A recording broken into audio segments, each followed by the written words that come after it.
तो स्टूडेंट्स, आज की इस क्लास में हम बात करेंगे एक नए पेपर के बारे में, और वो रहेगा आपका पेपर नंबर फर्स्ट, जो कि बीएससी पार्ट फर्स्ट ईयर में है।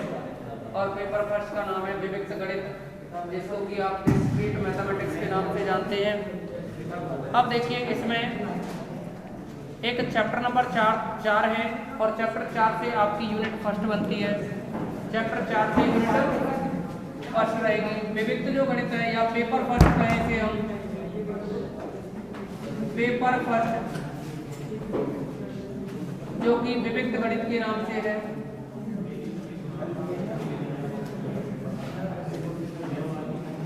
तो विविक्त गणित में क्या है कि आपके सिलेबस में chapter number 4, 5th, 6th, 8th, 10th, 8th के बाद में 11th है, ठीक है ना। 8वें चैप्टर के बाद में क्या रहेगा, 11वां चैप्टर रहेगा। केवल इतना सा है। अब देखिए, चैप्टर नंबर 4 है, इससे यूनिट फर्स्ट बनती है, और आधे 5 से कितनी है, यूनिट सेकंड, और 5 और 6 से मिलाकर के थर्ड यूनिट बनती है। 8 में से 4th यूनिट हो जाती है, और 11 में से 8 की जगह 9 चैप्टर है ये। बोलिए बिगड़े, चैप्टर 8 की जगह ये 9 है ना। और इससे बनती है 5वीं यूनिट, ठीक है ना। तो इस तरह से ये 5 यूनिट है। सबसे पहले हम स्टार्टिंग करेंगे थ्योरेटिकल पार्ट की, यानी चैप्टर नंबर 5 से। चैप्टर नंबर 5 जो कि रहेगा unit first, unit second. Chapter 5 से स्टार्ट करेंगे, अर्थात यूनिट सेकंड से।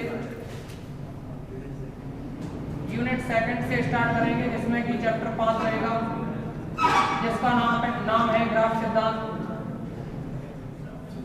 क्या नाम है इसका? ग्राफ सिद्धांत। तो देखिए, ग्राफ सिद्धांत में क्या है कि इसके बारे में थोड़ा सा बेसिक समझे।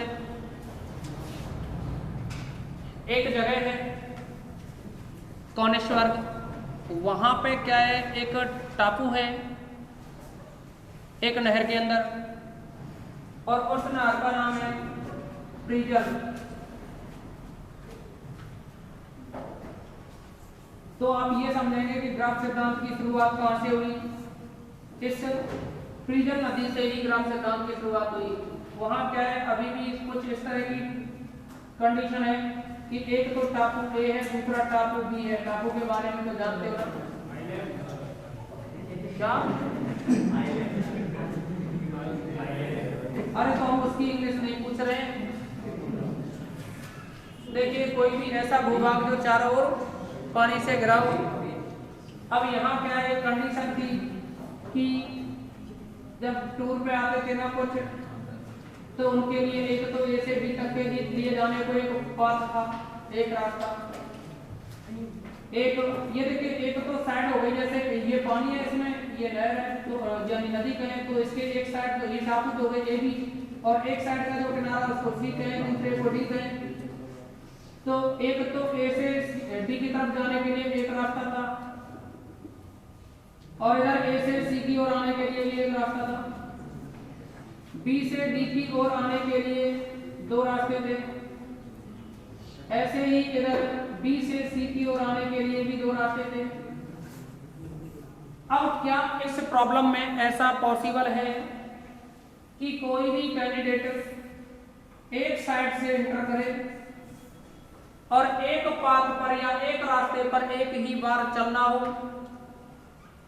जिस साइड से उसने प्रवेश किया है, उन्हें सभी रास्तों पे घूमते हुए उसी साइड में आ जाए। जैसे कि सी से प्रवेश करे कैंडिडेट, सभी रास्तों पे एक राउंड, यानी सभी रास्तों पे एक एक बार चलना है, रिपीट नहीं होना।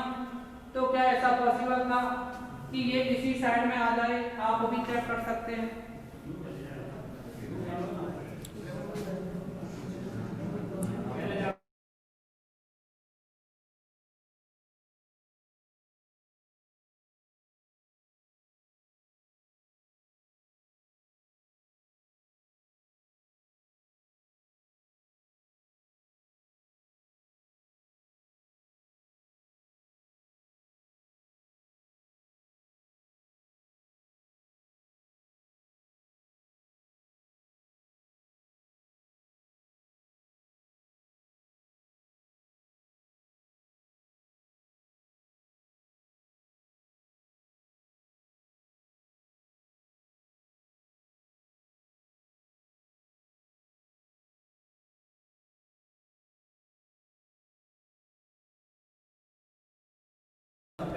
तो इस प्रॉब्लम में ऐसा संभव नहीं था।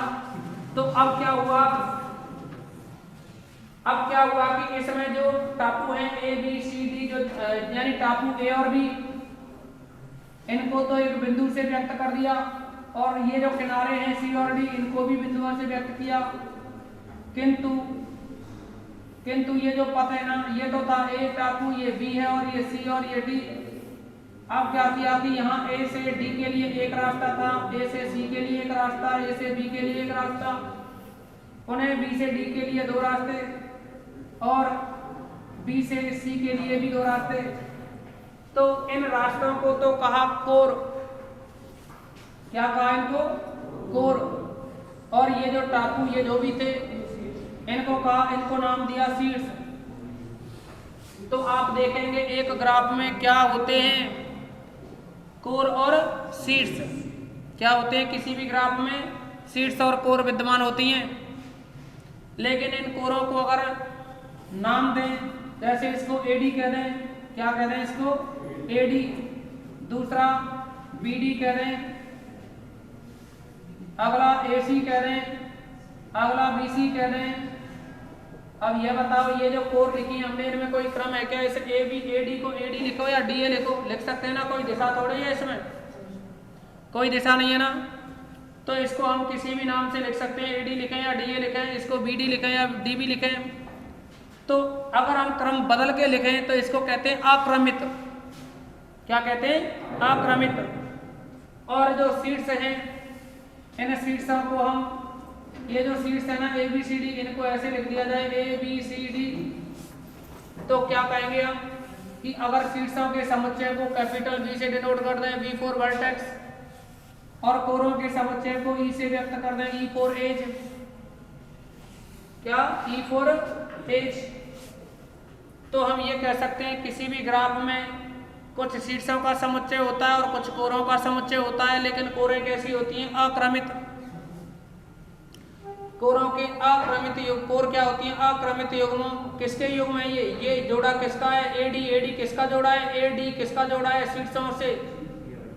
अर्थात हम ये कह सकते हैं कि सीड्स वी के, यानी सीड्सों के समुच्चय वी के अक्रमित युग्मों का जो समुच्चय होता है वह क्या होता है? कोरों का समुच्चय। ठीक है ना। अब गणित के रूप में अगर हम बात करें, यानी एक डेफिनेशन के तौर पे बात करें, तो ग्राफ क्या होता है?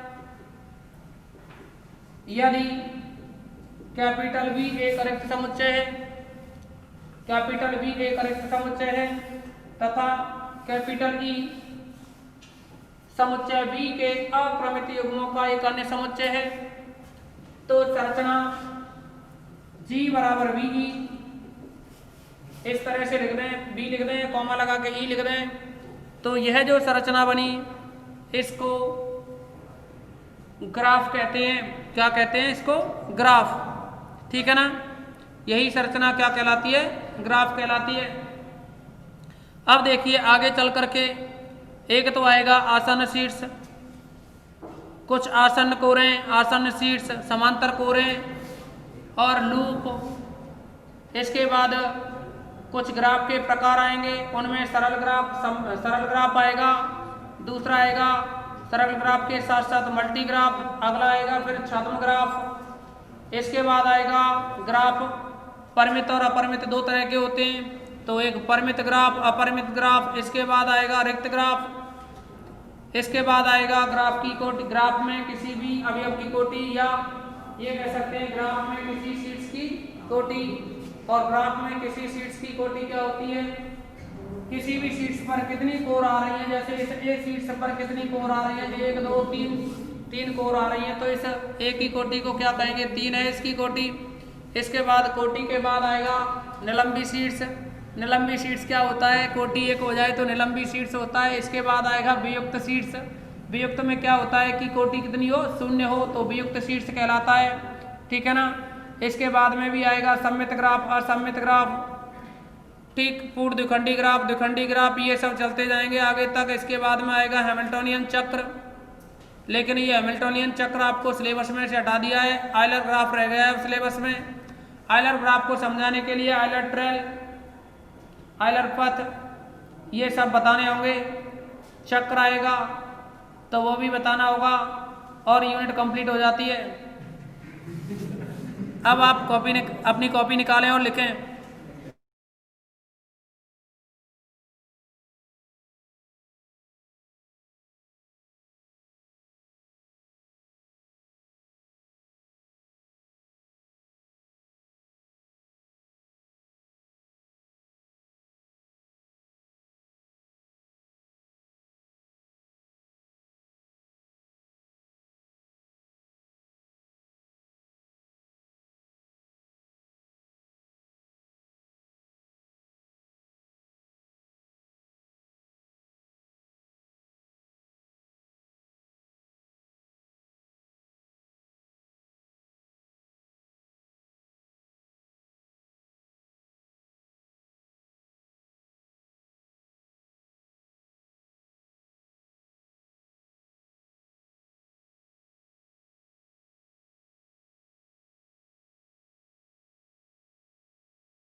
अब देखो है क्या कि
कॉपी निकालो, लिखोगे।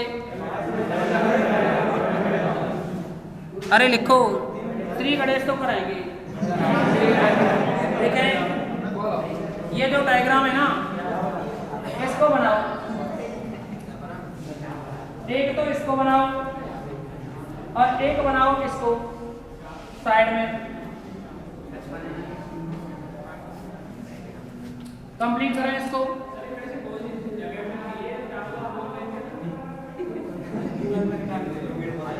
किताब उठाओगे पढ़ोगे तो दे रखा है उसमें।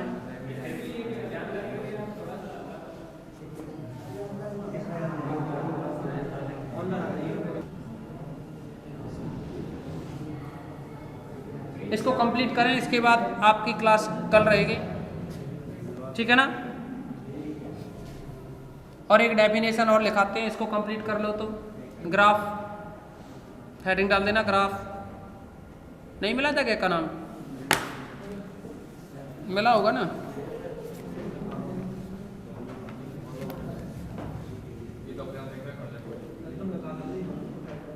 पर्सिया है ना, ईस्ट पर्सिया। नाम तो सुना है ना जगह, नहीं सुना? ये कुछ ऐसी जगह हैं जिनके नाम तुमने, मतलब देश हैं ये, जिनके नाम आपने नहीं सुने। ऐसे मैंने भी नहीं सुने, कितने तो देश हैं।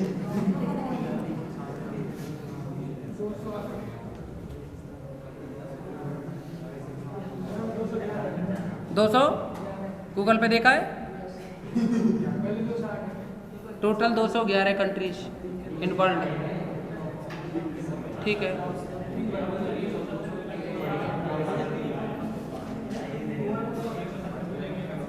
कह दो तो एक साल में कुछ नया देश और बन जाए, ऐसे बनते रहते हैं, देशों का क्या है।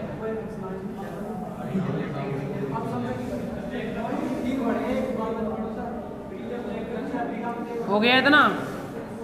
अगला लिखिए। अरे ये भी डायग्राम बनाना है, लिखो ग्राफ, हेडिंग डालो ग्राफ, और इसमें लिखे माना कैपिटल वी एक अरिक्त समुच्चय है। जब भी समुच्चय बोला करें तो कैपिटल ही बनेगा। माना कैपिटल वी एक अरिक्त समुच्चय है तथा कैपिटल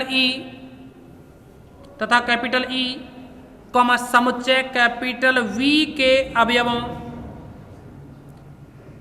कैपिटल ई समुच्चय वी के अवयवों के अक्रमित युग्मों का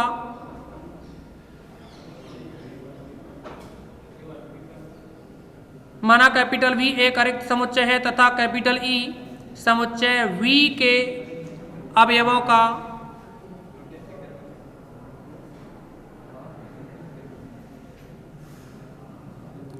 समुच्चय वी के अवयवों का अक्रमित युग्म, या उसकी जगह थोड़ा सा चेंज करो, वी के अवयवों के अक्रमित युग्म, वी के अवयवों के अक्रमित युग्मों का एक अन्य समुच्चय है। तो संरचना